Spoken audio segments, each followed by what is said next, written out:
Hello, everyone, and welcome back to another episode of Changing the Climate, a show where we talk about the changing world around us and how we can make it better. Brought to you by Climate Change Realty. The only real estate brokerage that donates 50% of its net commissions to 501c3 nonprofit organizations dedicated to fighting climate change. Sean, good to meet you, man. Thanks for taking some time to come on the show. Thank you. Thanks for inviting me. You're very, very welcome. We always like to get the podcast started with some background on who you are and how you got to be doing what you're doing at the current moment. Yeah, so Sean Penrith. I'm originally from Cape Town, South Africa, and I ended up in the US because we started a glass recycling company in South Africa, and we ended up putting a facility in the United Kingdom and then another one in Wisconsin in the US. And I was the CEO for that company for about 14 years. And when we sold it, by that time I was heavily immersed in the sustainability field. And we sold the company, and I moved to Portland, Oregon, because that, at the time was sort of the hub of everything green. And I'd visited the city once before and really loved it. Sort of reminded me of Cape Town a bit. And I took the role as the executive director for a small energy efficiency startup. And from there, my career progressed. I can take you down that road, but that's sort of where I come from. I've been involved in climate change, climate policy, carbon market, sustainability, ESG, impact investing for around just under 2 decades now. Pretty awesome stuff, man. So in South Africa, there was money to be made in taking used glass bottles, and then you would make money from recycling it yourself as a private company. Is that typically how it works in the US as well when it comes to glass? Yeah, our business model was a bit different. We ended up developing a technology that we filed a patent on for reclaiming a bottle that entered the waste stream and repurposing it into high-end stemware. So we actually made a bunch of table stemware, both for the retail market, for direct-to-consumer, and for corporates who wanted to promote their beverage brand. And so we were a very unusual company. I like to say that we were ahead of our time because at the time no one was doing it. We were a really unusual company. But what it did do is it really immersed me in the world of sustainability and extended consumer responsibility in terms of developing a project that had a life beyond, once it left your factory. And so we felt that we were delivering the ultimate product by repurposing a glass bottle. And yeah, it was an amazing company. Did you find yourself as the CEO of that company because you were interested in reducing the waste stream, or because it was more like a viable market opportunity?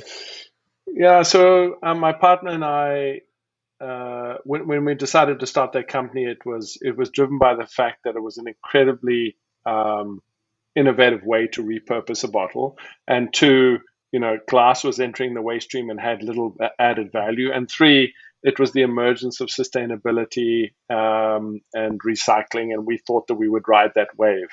And we did. I mean, for 14 years, he ran the engineering side of it. I ran the business operations side. And it was a fascinating journey, and it taught me a lot. I've started 6 businesses. Some have been horrible failures. But it really grounded me in how to build a market, how to enter into product market validation, fit, and that kind of thing. Well, those horrible failures are the most fun, right? Mm-hmm. Yeah, well.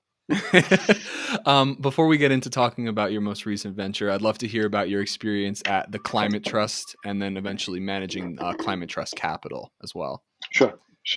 So very briefly, I took the energy efficiency initiative in Portland, Oregon, and we grew that to a team of around 40 or 50 people, and did that for 5 or 6 years. And then I left for a brief stint at a software company where I was the managing director, and developed a go-to-market strategy for a software risk platform for Fortune 1000 companies as they contemplated climate risk.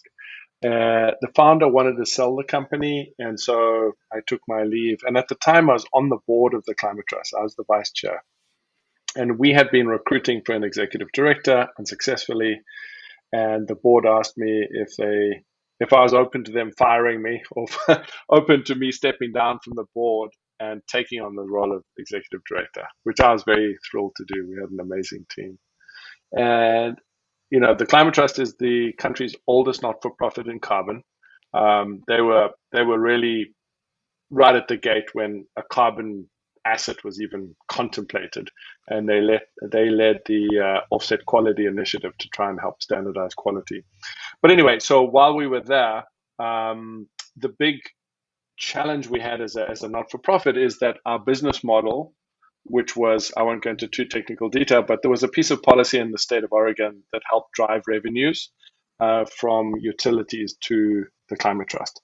And we could all read the writing on the wall that this monetary pathway was going to end. And so the task upon us was to come up with a new business model that would allow the Climate Trust to continue to persist.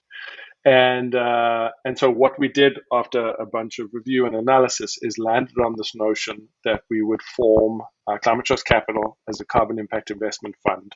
And we would invest primarily in nature-based solutions in both the compliance or the regulated carbon market and the voluntary carbon market. And we did it to really prove that you could command a return based on environmental performance. And the fund went on to do rather well in terms of returns. Again, I think we were early to market because now, today, Ethan, everybody and their brother is forming a carbon fund. I mean, I get calls all the time. But in those days, if you weren't Goldman Sachs or JP Morgan, the thought of creating a carbon fund, there had been a number of them prior, but they had sort of met their fate, if you will. And so it was a very innovative experience for me because it really married what I was passionate about, which was how you bring environmental performance and revenue opportunities to people on the ground, and how you couple that with people that are seeking returns, some sort of IRR. And so it was very exhilarating to be part of that effort. Anyway, so I left the Climate Trust at the end of 2017. And in 2018, started Gordian Knot Strategies. And again, I saw this opportunity that we don't have a lot of what I like to call climate finance interpreters. And so a lot of people say to me, what does Gordian do? And I get technical. But at a high level, what Gordian does is we translate what people need financially, and we translate what the conservation or the impact-oriented community are doing on the ground, such that there can be meaningful dialogue where, at the end of the day, we can bring capital from those that have it to the people that need it. And that's what we do. We design go-to-market strategies, impact assessment, climate finance mechanisms, enterprise financial models, impact assessments, and so on. And it's an interesting space to be in because you have to speak the language of finance and speak the language of conservation, which I do my best at doing. But there's just not a lot of people that say, well, I'm a climate finance consultant, unless, of course, you're one of the big consulting three, where they do have the environmental desk. And the folks that we work with are agencies and endowments and high net worth family offices, corporations, not-for-profits, tribes, all sorts of really interesting. We don't take work where we can't make an impact, it can't scale, and we don't like the people. So it's pretty simple how we engage new work. Can you give me an example how working with one of your projects might exactly go from like start to finish when like you're connecting these people? And I'm wondering if the finance people if you kind of find yourself translating between like conservationists and finance people, if they kind of see the world in very different ways. They do see the world in different ways. On the conservation side of things, you get really well-intentioned environmental scientists and academics, farmers, ranchers, people that know the land, work the land, but really don't understand how to turn that into a value proposition that would attract capital. And then on the capital side, they understand how to mobilize capital for returns, how to measure risk and so on, but they really don't understand the environment of nature-based solutions specifically. And I think this is why the nature-based arena is fairly complex, because you're dealing with biological systems, ecosystems that live, grow, die, get burnt, and so on.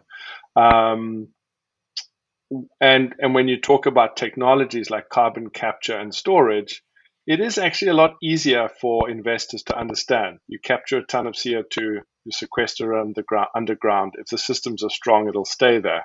It's just a different conversation having it when we're talking about sequestering in a range of trees, for example.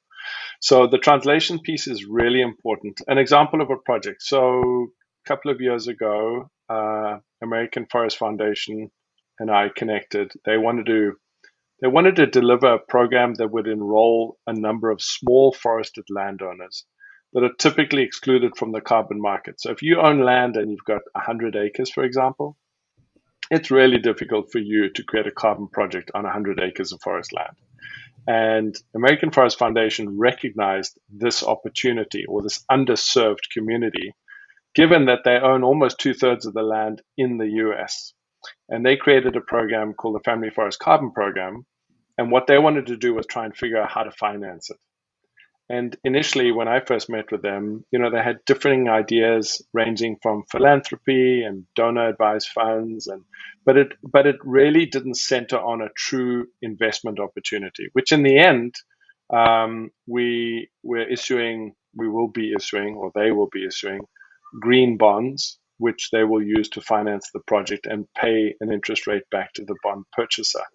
And so that whole journey has taken 2 years to sort of develop and cultivate a relationship with the great team at Morgan Stanley. And so that's a good example. And then on the money side, uh, there's a there are people like endowments that have a lot of capital. They want to move more into mission investing or program related investing to align with their values.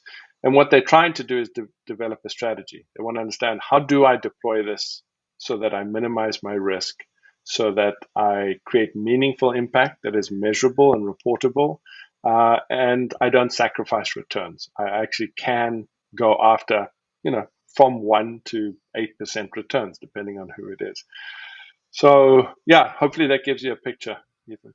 It does give me a picture.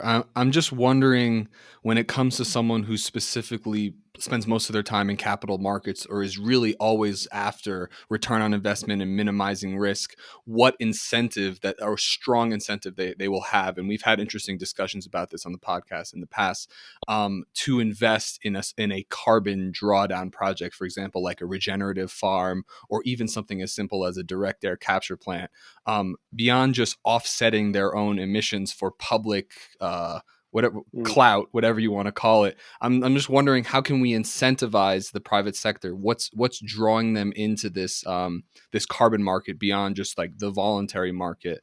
Um, mm. yeah, I mean, go ahead. Yeah. It's a good question. I mean, very simply put, if if if there is no value proposition that can appeal to some willing and able payor or buyer, money is not going to come into the sector. It's just as simple as that. And, while I applaud philanthropy for what it can do, I also applaud results based financing, where the financing is made in return for measurable impact. The type of capital that we want to tap into the $1 trillion worth of institutional capital that is out there, trillions of dollars, we need a very strong value proposition, which means we need investable product. And to have investable product, you have to have track record. And if you've got to establish track record, you have to have mitigation. You've got to have risk mitigation that says, Ethan, instead of buying a house for 400K, I want you to put that 400K into this environmental project. And the first thing you're going to say is, well, if I buy a house, I got an asset. I'm a title owner, so I feel good about that. I've also got Zillow data that tells me this house is going to appreciate or whatever, so I'm feeling comfortable. I can also track CPI, and I know where the economy is going. But in an environmental sense, you don't have that comfort, and so you're less likely to go there. And like all new and emerging markets, the job upon us in this industry is to create standardized offerings where standard risk mitigation instruments are used to comfort you. We need to provide track record that says this project that I'm telling you about, Ethan, we've done 50 times already in the Pacific Northwest. Do not worry. And so it's just a process. I mean, if you think about any new and emerging market, doesn't matter what it is, whether it's tokens or blockchain, all we're trying to do is I think Deutsche Bank coined this. I think it was them, TLC: transparency, longevity, and consistency. That's what you need in any market. And the first point of business is to create a value proposition that somebody is interested in paying. And I think this is the biggest problem that we see, Ethan. You have well-meaning scientists, environmentalists, and academics who design a solution that has massive climate impact. The problem is that in their enthusiasm to design the solution, they haven't stopped to ask who is the willing and able buyer that will pay for this, and two, are there a lot of these willing and able buyers such that we can scale the solution? And if the answer is no, we're just not going to get that private capital in. So that's the nub of the issue. And we actually issued a conservation report on this thing where we describe the needed elements of an environmental project as an arch. And the two stones at the bottom of the arch, which are called springers, the first one is you have to be solving a veritable problem, an intractable problem. You have to be solving for something that somebody cares. And the other springer is you must have a willing and able buyer. And then there's a host of other arch elements that you need. But if you don't have those two springers in place, you really don't have a market.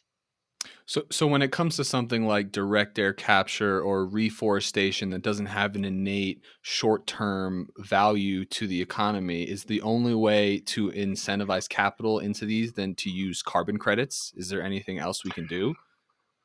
Well, so carbon credits have come a long way.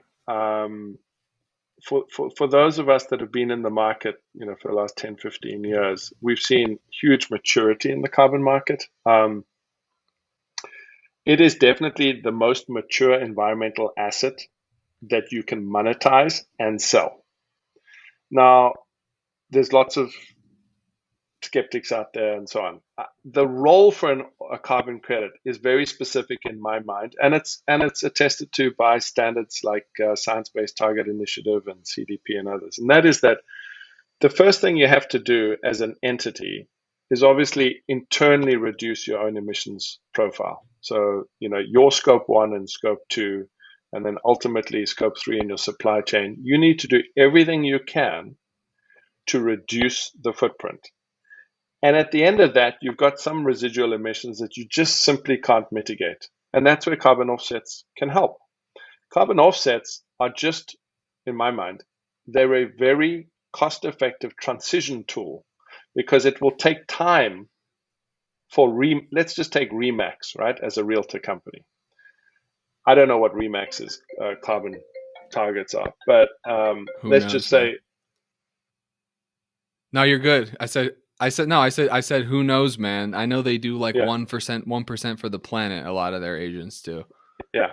But the point I'm getting at is, if a company today decides they're going to get serious about climate, being a climate positive company, it takes time for them to tap into buying renewable energy, converting their fleet over to electric, making sure they dispose of waste appropriately so that we don't have methane off the waste and food and so on. And so offsets are what we call a cost containment mechanism. They allow us to deliver positive environmental attributes that are measured while you get your house in order. And that's how they should be. They don't replace what should be done internally. So that's really important. But your question is a good one. There's been a lot of discussion, and I've been involved in something called the ecosystem service marketplace, where the idea was to monetize carbon, soil carbon, water quality, and water quantity. There are other ecosystem benefits like biodiversity and air quality, species. While we can measure those impacts, the question you have to ask yourself is, who is going to pay for a biodiversity credit? And if you don't have an answer to that, it doesn't matter how important measuring and preserving that biodiversity nature preserve is. If there's no one's going to pay for it, you've got a problem. And there are different ways in which we do. We have mitigation banks. We have some rules and regulations about if you're going to create environmental damage over here, then you have to do a commensurate amount of environmental restoration over there. But it's far from a mature, liquid, fungible market, which is what we would all want. And until we, and when I say we, I mean all markets need a certain degree of regulatory and policy support, sort of bookends, right? Um, I'm not saying regulation is the answer. I'm a big fan of market mechanisms, but market mechanisms need bookends.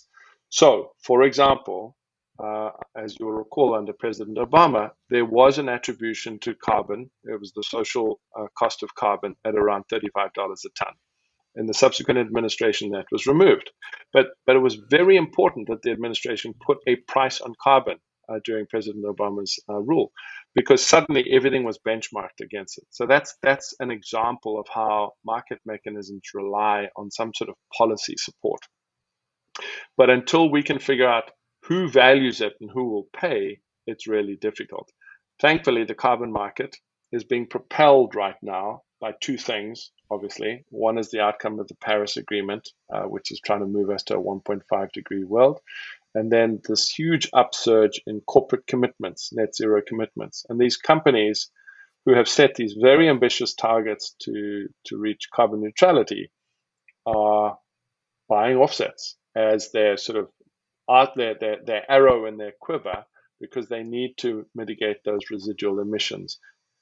What's happened is the price of offsets has climbed like astronomically. Just over the last year, we've seen prices double, and supply has been constrained. There's not enough credits on the market. I mean, talk about, if you and I are having this conversation 24 months ago, I would have lamented how there's too many credits, not enough buyers. Now it's the complete reverse. Sellers or project developers they have their pick of the litter in terms of who they sell the credits to. It's phenomenal, and in one sense, it's really good because finally we're getting the type of valuation on a carbon credit that we need. Yeah, that's great to hear. Well, we need some more projects. So it sounds like a good problem to have. If anything, I hope that trend continues on, and I suspect it will, as there's a lot of passion and interest in this topic. So, Sean, you're a serial entrepreneur. You spent decades thinking about these issues. I'm wondering if you think we can actually innovate our way out of this ecological and climate crisis. Will new technology or new industries actually eventually, I don't want to say solve the problem, but get us to a more stable state than where are at now? Yeah, I mean, under the IPCC, there is a low emissions pathway that allows us to hit the 1.5 degree threshold, but actually recover from it. So there is that scenario. That's one of five, right? Yeah, exactly.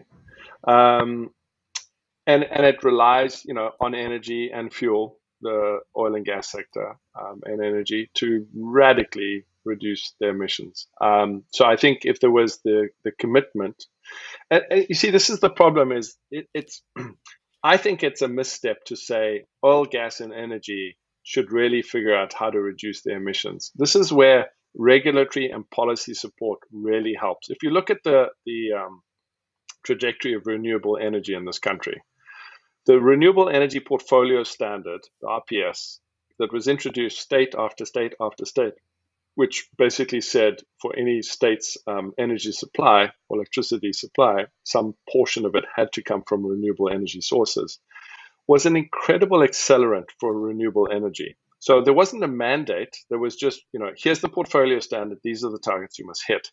But we don't have anything for carbon like that right now.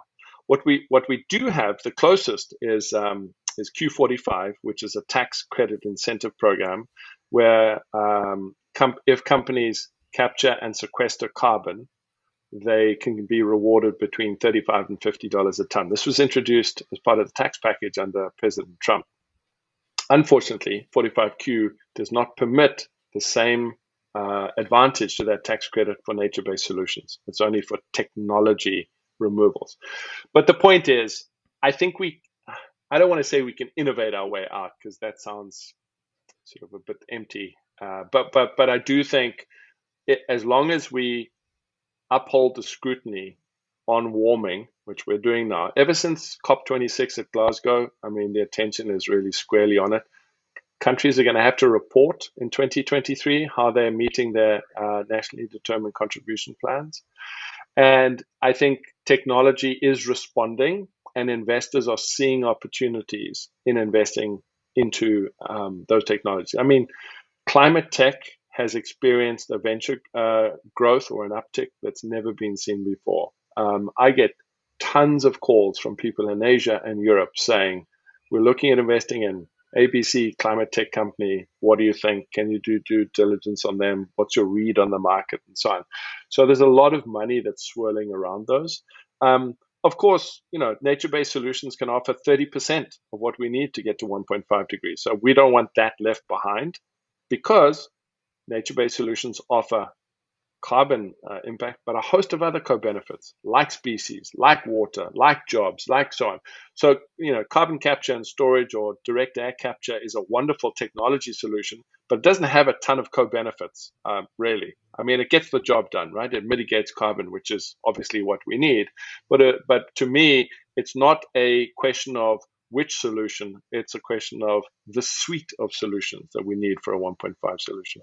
Definitely. Yeah. Before you mentioned, I was going to ask you your perspective on is it CCUS, carbon capture and storage? I think the UK just announced that they're looking to grow that massively because they use a lot of coal Mm, fired power plants. yeah. And I guess that's kind of like a transitionary solution. Would you mind just briefly explaining what that is and then sharing your thoughts on the technology in general? Yeah, I mean, it's basically saying, look, at the end of the day, we all need to decarbonize, but we recognize that there are entrenched industrial systems, there are entrenched business models where carbon intensive industry needs to continue. So what we will do is we'll create an incentive program that has these high emitting industries essentially capture the CO2 at the stack, at the flue, and store it, CCUS, carbon capture, utilization, and storage. And if you're able to do that and prove that the carbon has been sequestered permanently, which is a key thing, then we can provide some sort of incentive back to you. There is a huge parallel industry that's emerging where the U comes in, which is the utilization, which Yeah. is how can you actually use the carbon that you've captured into byproducts, whether it's cement or other types of products. And I think that's another area that's going to see a lot of attention because people are saying, well, what can we do with the CO2 as opposed to simply sequestering it in a geologic formation. So I think it's, again, CCUS is another intermediate step, just like a carbon offset is really. It's a transitionary tool that allows some mitigation with carbon capture, with cost efficiency. The one thing I do want to point out about carbon offsets, though, which is important to me, is in a regulated market like California, for example, which is a cap and trade market, covered entities are issued a number of allowances, or they acquire them via auction, I should say. And then there is a declining cap, and there is an offset utilization limit, which allows these covered entities to use some portion of their obligation as California carbon offsets. So you have allowances, which are essentially permits to pollute, and then you have a California carbon offset, which represents that some activity mitigated 1 ton of CO2e. And my contention is whenever people say, carbon offsets allow polluters to kind of do business as usual, pay their way out of it, I always remind them that actually allowances are what allows them to pay their way out of it, right? But a carbon offset represents a specific activity has occurred, it's been verified, and it represents that 1 ton of CO2 has either been avoided or sequestered, which is wholly different from an allowance. An allowance says, here's your ticket, you can emit 1 ton of CO2. And so to me, a carbon offset is a very important instrument because it does represent that meaningful action has occurred on the ground. I don't say that that's all they should use. Decarbonization is absolutely essential, which is the whole point behind the declining cap. The declining cap says to the covered entities, you can't carry on paying your way out of this. You're going to have to do some internal mitigation. Cool. How has your perspective changed on how to most effectively curb greenhouse gas emissions, like throughout your career? Um, well, I mean, like everybody, the sense of urgency has been accelerated. Um, there is a degree of optimism that I have now that I may not have had 5 or 10 years ago around mobilizing capital. I think there is a lot of capital that is interested in investing in this space, as I said before. The question is how to create investable product. I feel more, positive about the role that private capital can play. I think that's a positive development. Um, you know, like everybody who's got children, I worry about whether it's not so much whether we have the aptitude, it is simply the will, politically, from a capital perspective, whether we actually have the gumption to do it. I mean, the human, like I've been involved in what people might say self improvement for the last 20 years. But I'm very aware that as humans, we tend to procrastinate in general, which is a real calamity. And like everything, I worry that this procrastination on a global level will take us to a place where the feedback effects or the loop effects of climate warming will be so great that we don't recover. And I do worry about that. Um, and at the end of the day, the responsibility is for policymakers to recognize the importance of it. And I think the thing that I find when I speak to a farmer or a rancher or somebody who's doing a pollination project for bees, is that they are pleasantly surprised that I understand the marriage between conservation and finance. It's not an either or, and it's because I really do believe they can exist in parallel. I think you can earn well by doing good. That old adage. I think that is achievable. We just need more case studies, more examples, more track record, more capital, more risk mitigation, more actors in the space. And I'll tell you, Ethan, I mean, what are we in? February? Mm-hmm. The amount of activity in this space, February this year to February last year, I mean, I can barely keep up with people who are wanting to talk to us. It's good, but it just shows the interest and it also shows the high level of confusion. You know, uh, I mean, in your industry, in the realty industry, I'm not saying it's a done science or anything, but it's a pretty well understood market. You know Definitely, how the definitely. market tracks against inflation and all those things. In our world, there's very little guidelines, and so people are really seeking expert advice. So, Yeah, man, you can barely keep up with your clients, and you're coming to talk with me on a podcast for an hour. I really appreciate it. That means a lot.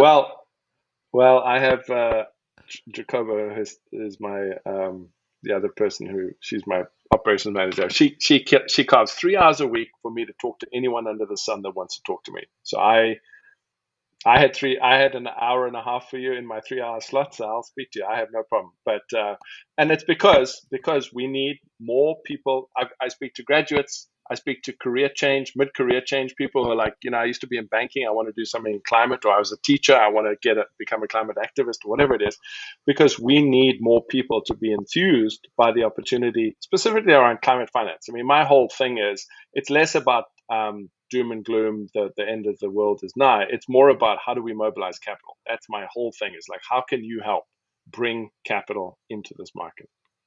I love that you have this window, and I love that you're interested in bringing capital into the market. That's why it's awesome to talk to you. I'm wondering if you see in the future, many years down the line, a realistic path to bring the planet from warming back to cooling, and then eventually back to pre-industrial levels, or even at this point, to be more realistic, pre 1.5 C degrees levels. Because I mean, you and I both have seen the IPCC report. I don't know how people keeps talking about 1.5 degrees like we're actually going to make it. It doesn't seem realistic. So I wanted to get your thoughts on this. Yeah, I mean, I think so. On one hand, I think it's inevitable. Early 2030s, 1.5 is going to be the reality. And the question is how we react to that, leading up to 2030 and thereafter. Um, I will just say, and there's no scientific grounding behind what I'm going to say. I will say that humans, including myself, once the penny drops, and what I mean by that is sort of categorical, undeniable, in your face, like this is happening. Humans have an amazing ability to respond to any type of crisis once they believe it's real enough, and that is the ingenuity of the human spirit. The question is, will it be too late because of this forcing function of heating, specifically with the heat being held in oceans? I think that's a real worry, that we can sort of engineer our way out of this. I think it's possible. All of the technologies we've been talking about, all these alternative energy sources like geothermal, wind, solar, hydrogen, all of them need capital markets to support them. They need investment, and we need whole scale adoption. I mean, on a massive level. I'm here in Palm Springs at the moment, and I'm sort of taken as I drive around. All these houses, the majority, like 80% in this area that we're in, they all have like acres of solar panels on their roof. I mean, like a lot. And obviously, they've got a very good feed-in tariff solar program in California that provides great incentives. But that's the kind of stuff that we need, whether it's electric vehicles or renewable energy. Anyway, in short, to answer your question, I think there's a way we can do it. But it relies on the most energy intensive or the carbon intensive industries really buckling down and adopting a low carbon pathway. If we don't do that, we're pretty much challenged. Challenged. It's an interesting way to put it. Well, yeah, I mean, you Yeah. bring up this idea of when the penny drops. I'm sure you're familiar with what happened with the hole in the ozone layer. That thing's closing up now because people actually Mhm. decided to care. So it Yeah. can be done. It's Yeah. not like we've never come together to fix something before. Everyone came together pretty quick on that one.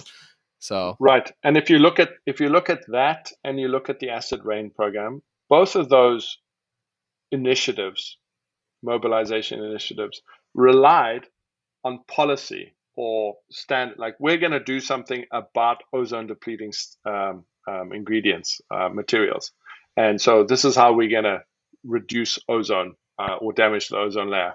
With acid rain, America pioneered the use of basically it was a pricing mechanism, just in the same way we've got cap and trade for carbon, and acid rain is no longer a thing. And so I think you're right. What will happen or should happen, which has always been the hope that the Paris Agreement would essentially do, is bring enough collective responsibility from the signatory countries to say we are going to do something. Now, one interesting thing that is happening, if you've been following it, is this notion of carbon. It's a carbon adjustment at the border, carbon border adjustment, which says that as a country, if you're importing product, if it's too carbon intensive, there's going to be essentially a tariff or it's punitive on it. And I think that's a good way. I'm not saying that's the way, but it's an interesting example of how industry, capital industry, is figuring out how to ensure that other countries collectively share the burden. So I think that's an interesting approach. The Green Climate Fund that emerged out of Paris, it's supposed to be allocating billions of dollars to least emerging countries, least developing countries. But this is all on a sort of donor basis, and they haven't been able to deploy the capital. Countries are short on their climate commitments when it comes to the funding that was supposed to have issued.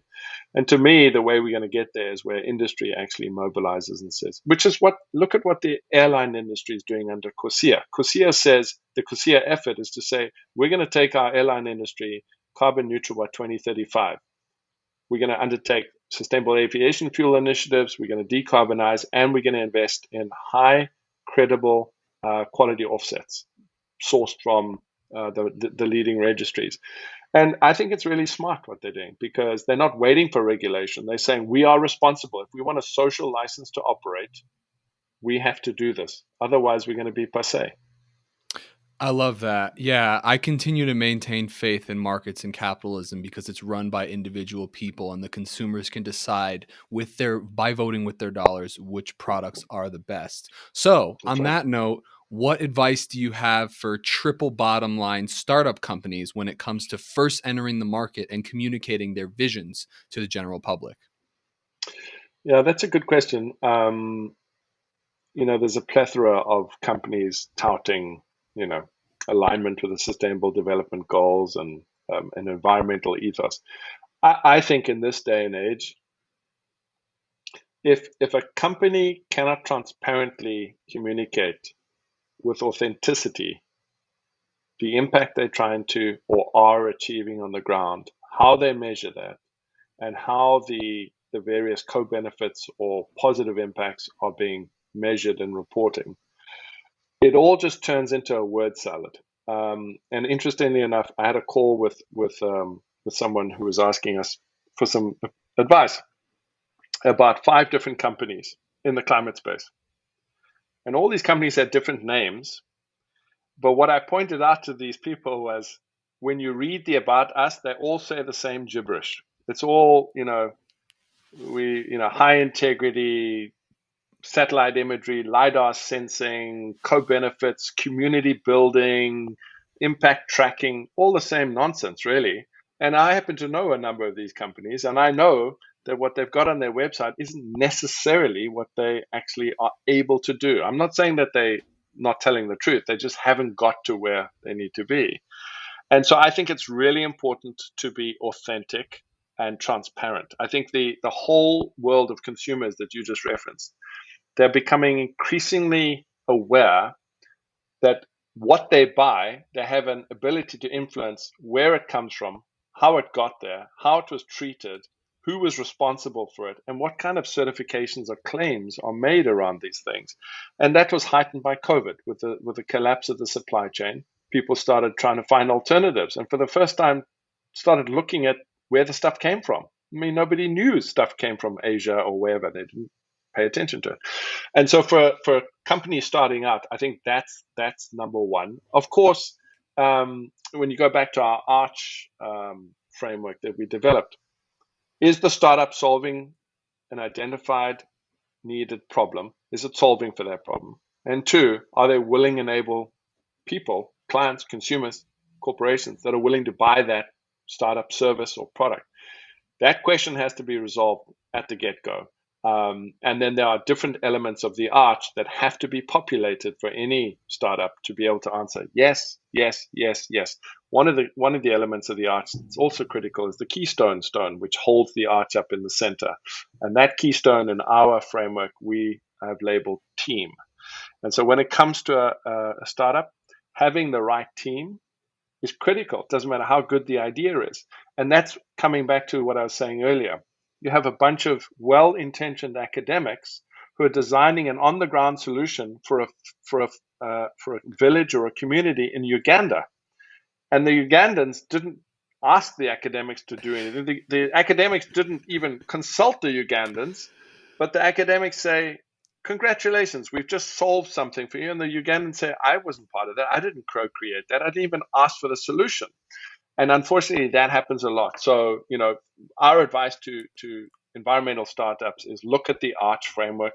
We've got it on our website, gordianotstrategies.com, under resources, and really take to heart each one of those Arch elements, because if you address the Arch elements in their entirety, you've got a good chance of succeeding. If you don't, you're going to have holes. Yeah, business is tough. I got to check out the Arch framework for sure. One thing I wanted to ask you is if you think it's worth going after customers who are disengaged with social issues, even if you know you have a superior product to what's currently on the market. For example, me going door to door in Boulder saying, "Hey, I'm a full service real estate broker. I'll do all the things that every other real estate realtor does. Plus, I get up at 4:30 in the morning. I answer every single one of my phone calls and all my emails.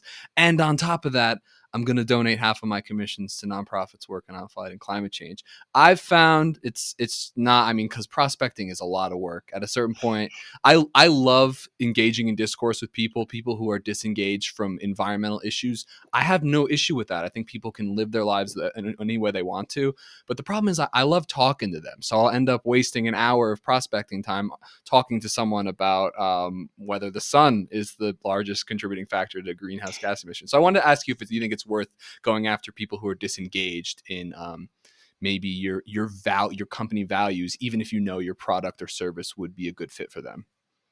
No. Yeah, that's a pretty good answer. But let me elaborate. To me, it's absolutely essential that you obviously identify your target consumer, buyer, client, whatever it is, um, for different reasons, of course. One is to shorten your sales cycle so that the conversation you're having in their home is 30 minutes and you get a lot of head nodding.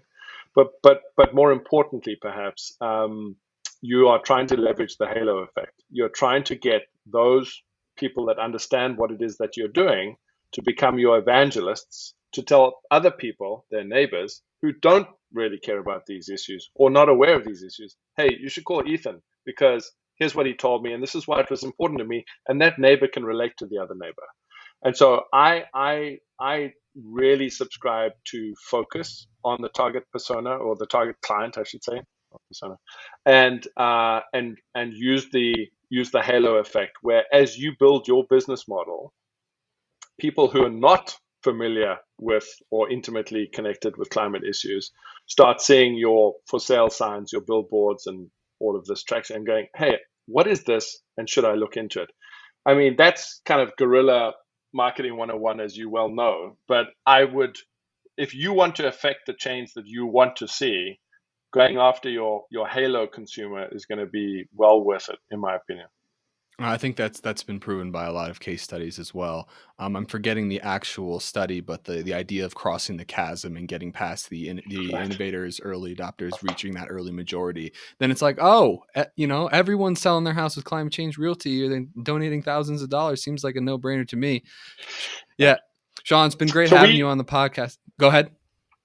no, I was just going to say, for us on Gordian, we are very clear. There's a bell curve of target clients. You've got the people that are risk averse, low budget, don't really believe in climate change, all the way to the other side of the curve where they're innovators, they want to catalyze, they want to be seen as leaders, and they want to help support something.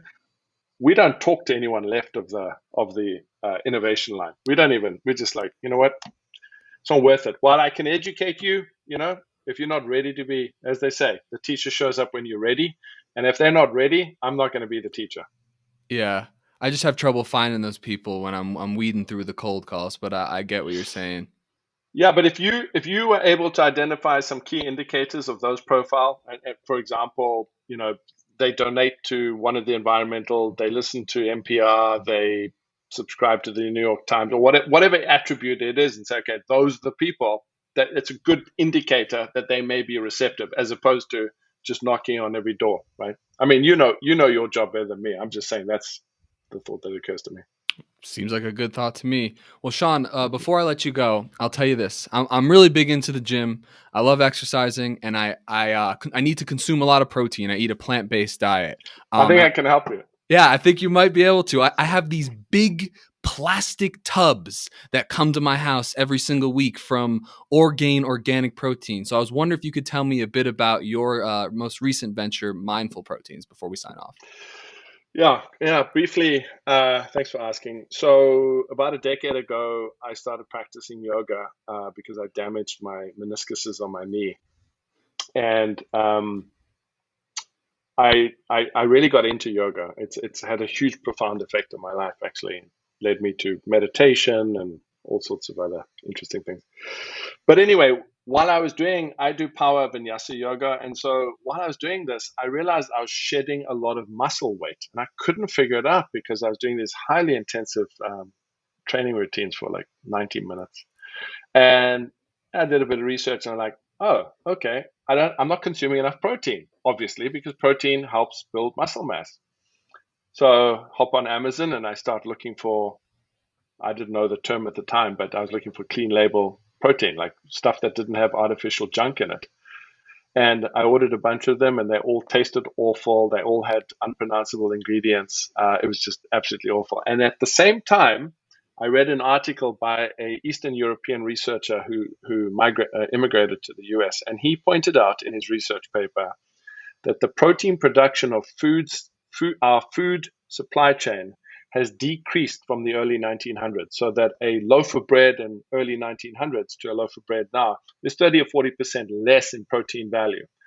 And that shocked the heck out of me, especially having kids and so on. And so um, I decided that I was going to create a product that I would drink after yoga that would help me with hydration and muscle recovery. And so I formed Mindful Proteins with my co-founder, Jacobo Gundel.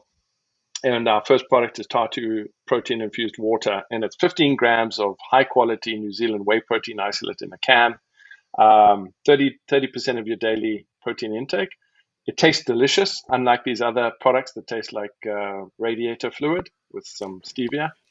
And, and the stuff works like crazy. And so we did a whole lot of market fit testing and did our production run last year. We're in market of choice this week, actually, in all 11 stores in Oregon.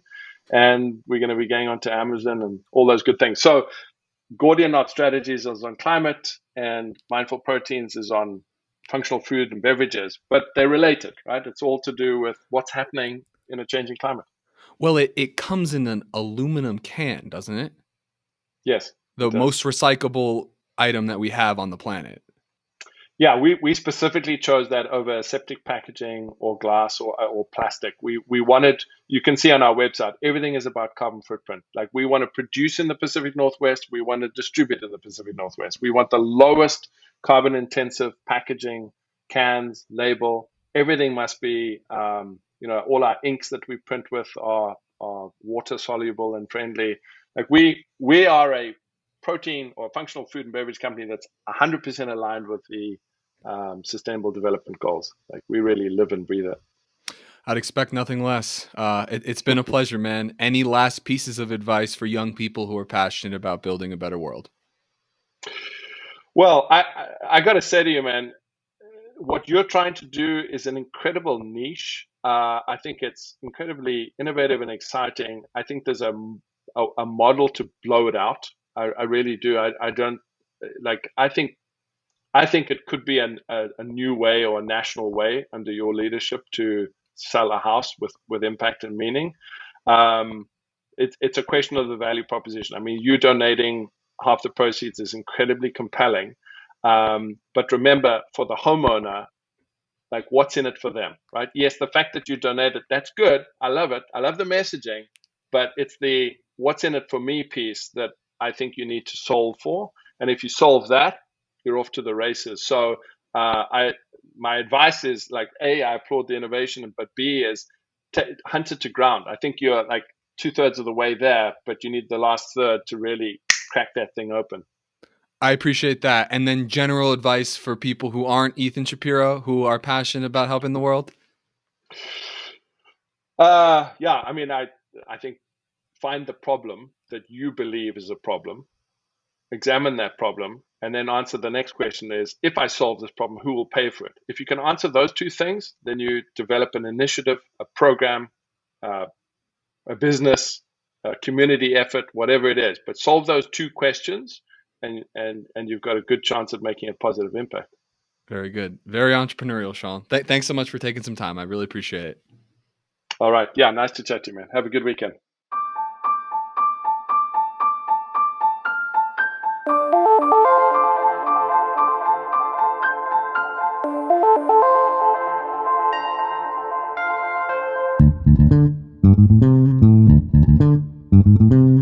So if you or anyone else you know is looking to buy or sell a home anywhere in the USA and would like to create thousands of dollars in donations without any cost out of pocket, please visit ccrboulder.com today.